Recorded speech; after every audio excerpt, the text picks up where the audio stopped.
Good evening, good afternoon, good morning, whenever the fuck you're watching this. This is another episode of Tailgate Trash Talk. I'm riding solo tonight. Stove is still quite engaged with his day job, his adult responsibilities. Well, we'll get him back soon after July 4th here. He's in the fireworks business. So, soon that holiday will kick off and we will see Stove more. But tonight, after taking an extra week off last week, looking at a preview of the Power Five conferences, right? Looking at winners of each of the Power Five, and then in a couple of weeks, we're going to take a look at Group of Five teams, right? I know it's a little early to really be talking about, who's going to win these conferences. We don't know what these teams are going to look like in about 6 weeks. Last year, Bama had some questions about who's going to start at quarterback, right? And ended up Bryce Young, and he had a phenomenal season. So we may see some other Power Five teams have some similar kind of changes, right? As we get close to the season, spring ball is gonna, is a bit in our rearview mirror, but those things that those kids were able to prove and show during spring ball are going to carry over, and we're going to start to see teams come into shape here in the next 4 to 6 weeks as they get back into the swing of practice and we get closer to kicking off the season, right? So this week we wanted to take a look, way too early, quote unquote, right? That's what everybody says. It's always the way too early prediction of this or way too early prediction of that, but we're going to take a look at the Power Five conferences, and let's start with the Big Ten. And I'm going to include Stove's picks tonight. He did send them, unable to make the show, but I want to get him involved here in spirit and talk about kind of who he thinks is going to win the conferences as well. In the Big Ten, we'll start there. We're in agreement. All right, Ohio State. He and I both think that Ohio State's going to win the Big Ten, and I don't know exactly what the nuances is of why Stove picked Ohio State, but for me, I just don't think that Jim Harbaugh and company up in Ann Arbor are going to be able to capture what they captured last year. Iowa's going to be tough again. They always are. Kirk Ferentz puts a tough-minded team on the field every year. Penn State, I think they may end up taking a step back. They lost a couple of playmakers in the draft. James Franklin is that whole thing with him last year and the USC thing, and he's just been kind of wishy-washy there, in Happy Valley. I don't know that Penn State's going to have enough to offer. And then there's always Wisconsin, right? They're potentially going to be a tough team in the Big Ten. But Ryan Day's out here telling boosters we need, $1,500 million trillion to be able to keep this team together, rallying the troops. And, to be honest, I've heard some speculation on the talking heads on the big networks and them saying, well, this is probably just the number that they've been paying all along.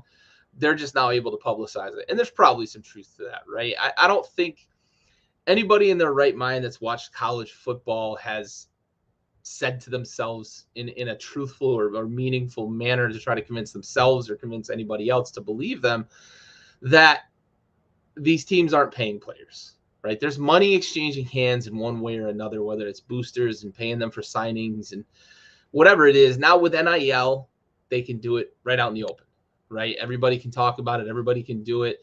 Players are lobbying for more money. You're looking at guys saying, well, I need $1 million too, or I need this much, or I need that, or I want a car deal, or I want a shoe deal, or I want other things to come along with it. Ryan Day's just putting it out there, right? We had the tiff between Nick Saban and Jimbo Fisher, and we speculated a bit that was Kiffin saying the same, or not Kiffin, Nick Saban saying the same thing, about Alabama, right? Trying to rally the boosters down there and get them to pay some more money, to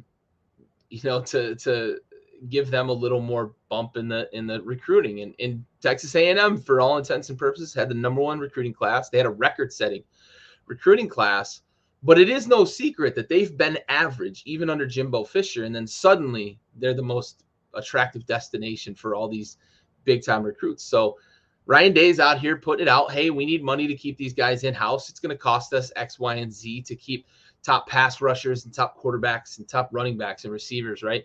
And Ohio State's always had that talent. But now with NIL, you've got that X factor of we can be above board with this and say, we're going to give you this much money, or we're going to do this for you, or we're going to do that for you. So all that to say, Ohio State's still got a ton of talent on that roster going into the 2022 season. And I don't think that we're going to see a repeat from the boys up in Ann Arbor. I don't think that anybody else is going to have a lot to offer for all of the playmakers that are there in Columbus. Another year, with Stroud at quarterback, and I think they're going to have a lot going for them. They constantly churn out big-time pass rushers, big-time defenders. So, looking at Ohio State in the Big Ten, probably going to take that conference, going to win that, and we'll probably see them in the playoff, right? If you win the Big Ten, as long as it's not a weird down year for the Big Ten, you lose 2 or 3 games, you're probably going to be in the playoffs. So let's move to the Big 12, right? Let's get down into the Southwest here and in the Midwest and talk about Stove's pick is Baylor. And I like that pick. I really do. I had a tough time in the Big 12, right? Baylor, I like what they did last year. I like what they bring back. I really like what that coaching staff is doing. They're genuine. They want to build tough-minded players, but they want to build grown men, right? So I like what Baylor's doing. It was tough between Baylor. I had, my pick. I had a couple other ones that I was looking at, but I landed on Oklahoma State. And for a lot of the same reasons that I like Stove's pick of Baylor, Oklahoma State is returning a lot of guys on a team that had one of the best defenses in the country last year. And they were right in the thick of things for potentially sneaking into a playoff if things fell the right way. Now, they didn't close the deal on that, but they were right there last year, and I think they're going to take another step this year. And I really love Mike Gundy, right? Stove and I have attested to that several times, that I'm a man, right? He's our guy. So, Mike Gundy's a guy that I really can get behind down in Stillwater. Like what they're doing, like what they did last year, and look for them to improve this year and push over the hump in the Big 12 and take that conference and maybe, right, push for a playoff spot, depending on how some of the other Power Fives, because we've seen the Big 12 get preferential treatment some years where it's Oklahoma that's sneaking in, but we've also seen them kind of fall behind the wayside with the committee when it's not that marquee team like an Oklahoma or a Texas. So if it's Oklahoma State, they may need to be a one-loss team. They may need to be undefeated to get into the playoff this year. But as a Big 12 champion, they're going to give themselves a pretty good chance. Okay. Going to the ACC, Stowe's got Clemson. And I think Clemson is the obvious one to consider here because they're always going to have so much talent there. Dabo recruits like crazy. He's been able to build a perennial team there, a perennial powerhouse in Clemson, and really put themselves on the map and take over that conference for so long that when they had a down year last year, and they lost 3 games last year, right? In totality, I think it was 3, might have been 4, but there were times when they were unranked. Midway through the season, we were looking at a Clemson team that couldn't get into the top 25. And that's really why I kind of steered away from Clemson. And I went with a team that I have a little bit of a soft spot for, but also I think Clemson is still going to struggle at quarterback. DJ Uiagalelei is okay, right? I don't think he's a Power 5 big-time starting quarterback, but they don't have a ton behind him.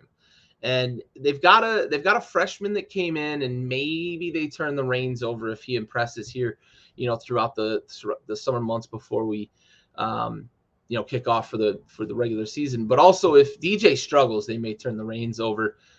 But I think that Clemson defense is going to take a step back. Stove and I have professed our love for Brent Venables a few times on the show. We talked about him getting the job in Oklahoma and how we thought it was a win for Oklahoma, but it was probably going to take him some time to get his feet under him as a head coach. It's surprising that he hasn't been a head coach before. Now he's got his opportunity, and I think that's going to take away from Clemson in terms of that defense is going to have some transition, but also his locker room presence, his ability to be a cheerleader for the team, his ability to complement what Dabo brings to the table.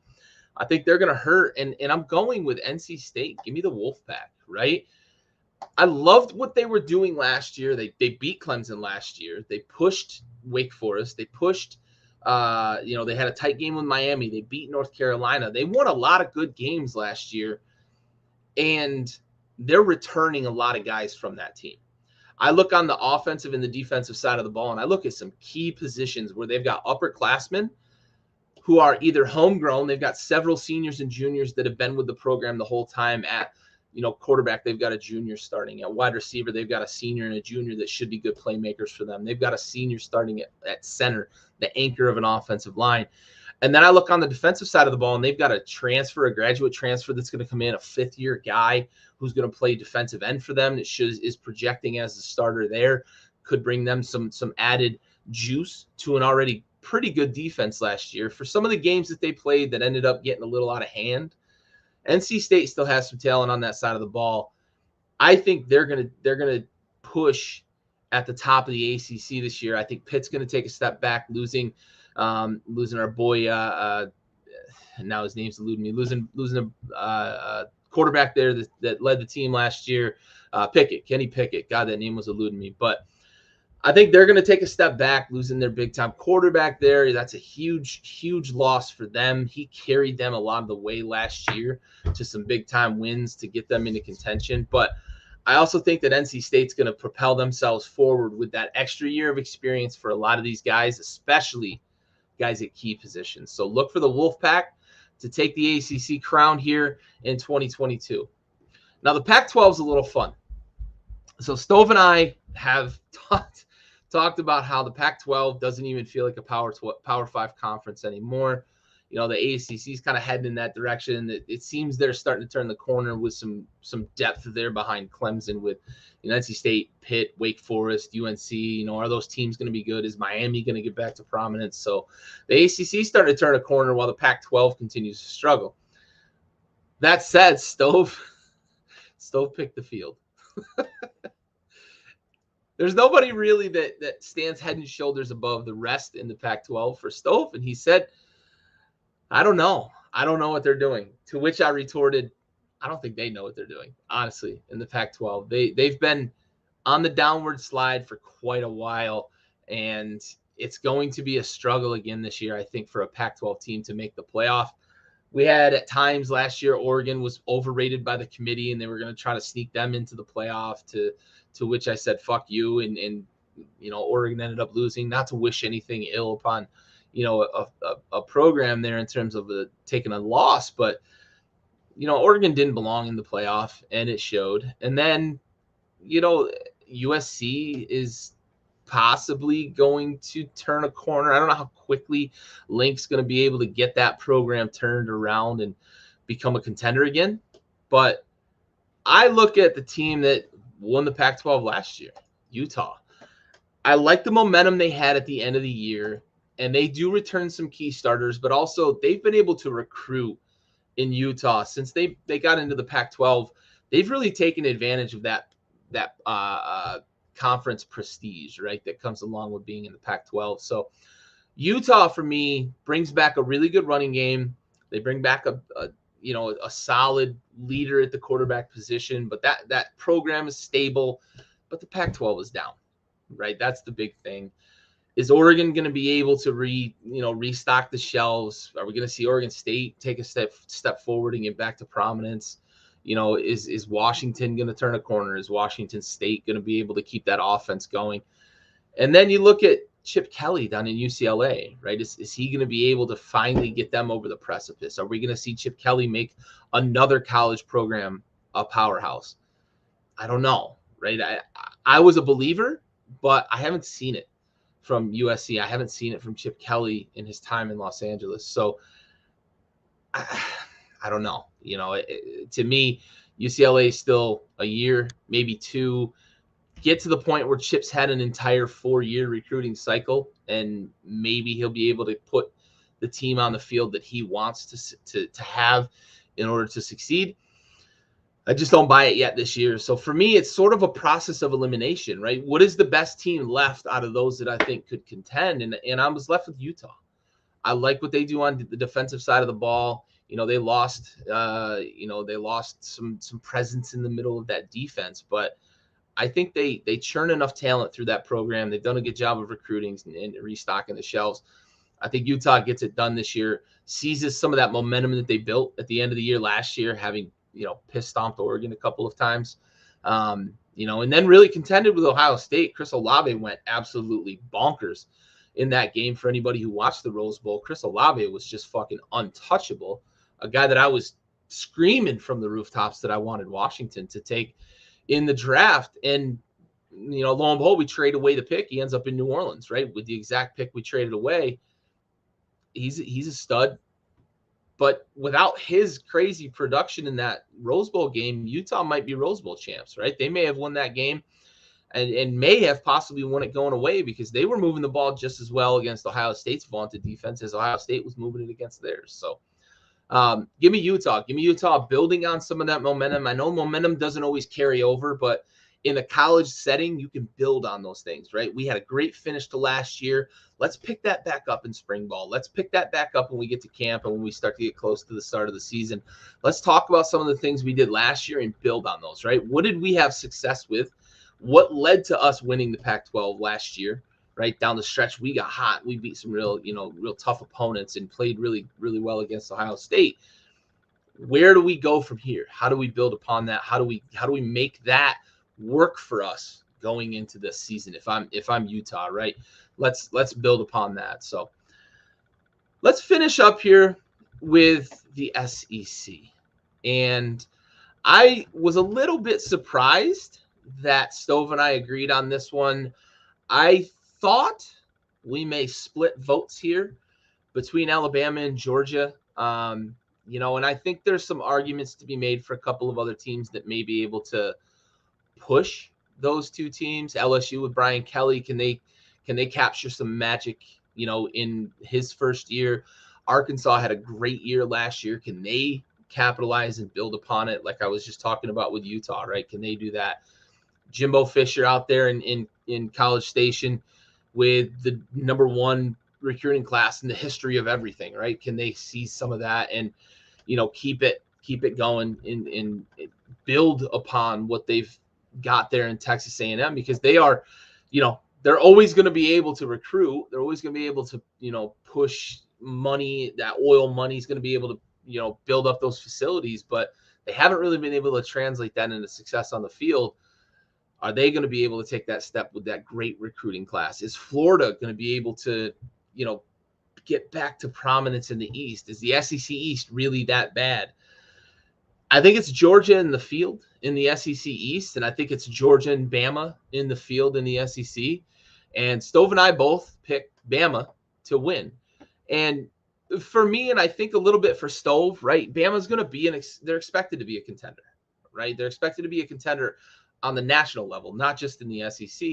They just happen to play in the same conference as the defending national champions, right? And Georgia is returning a lot of talent. They're returning their starting quarterback. They're bringing back plenty of players on both sides of the ball, despite having, I think it was 12 guys drafted. It seemed like every one of them went in the first round. There's still plenty in the cupboards there in Georgia, in Athens, for them to really restock the shelves, but also pair them with some of these guys that are guys that got experience in that winning setting there and getting over the hump. Kirby getting over the hump against Nick Saban. But I look at Nick Saban and I think there is no fucking way that he's going to come into this season and not use every ounce of angst and ire and fury over losing not only to a rival, but also to one of his former assistants on the grandest stage that college football has to offer, losing in the national championship game in the way that he did, and the circumstances, right? Jamison Williams gets hurt in the game, and they had some injuries prior to that really set them back. How much is that going to fuel Nick Saban to really push these guys to get over the top and get back on top of college football, right?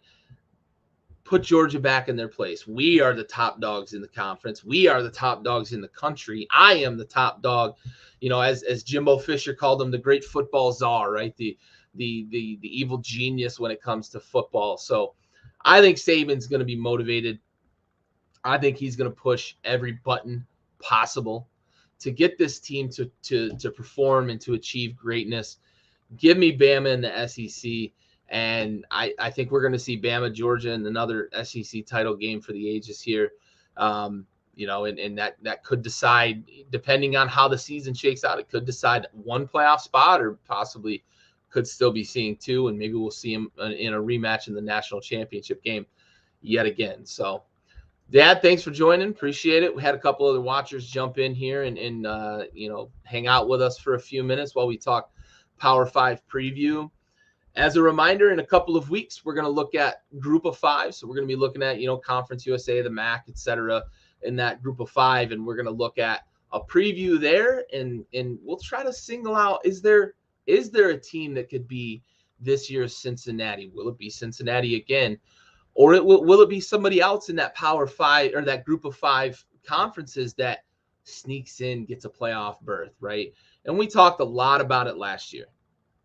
Cincinnati had to kind of show out for themselves, right? To make sure that there wasn't a lot of talk about, oh, they didn't belong there to begin with, et cetera. And I thought they played pretty well. They didn't have the horses to stick with Bama, and they couldn't score on that Bama defense. But is there a team in the group of 5 this year that could spoil the party for everybody else and sneak into that college football playoff? So we're going to talk about that in a couple of weeks. Jason, thanks for joining. As a reminder, everybody, Jason was able to go to the national championship game as part of Stove was able to hook it up for some tickets here through Tailgate Trash Talk. Jason made the trek down, watched the game.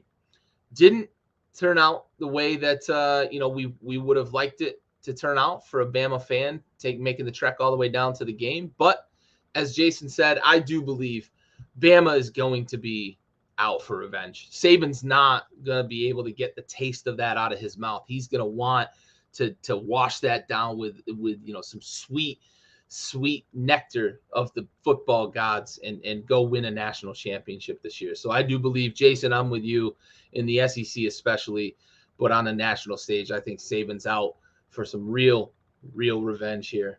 Glad you had a good time at the game. We were really happy to be able to facilitate that and got some pictures from you. It was awesome. All right, so that brings us to the conclusion this week. Reminder, in a couple weeks, we'll talk group of 5, but that's our Power 5 preview. Hope you had fun. We're getting closer to the season. Stove's going to be coming off of, the holiday season as well. I look forward to getting him back in the show. We're going to have some stuff for you regularly every week, coming up in July, August, all that, as we get closer to the regular season and closer to kickoff, we'll do some previews. We'll talk about how things are shaping out, how rosters are shaping out, and bring you the hardest hitting college football analysis that we can bring you as we get closer to the season. Jason, if we can make it happen, we certainly enjoyed the giveaway. If we can make it happen, I think that's something we would love to do again. But for Stove and the rest of the Backyard family, this has been Tailgate Trash Talk. We are out.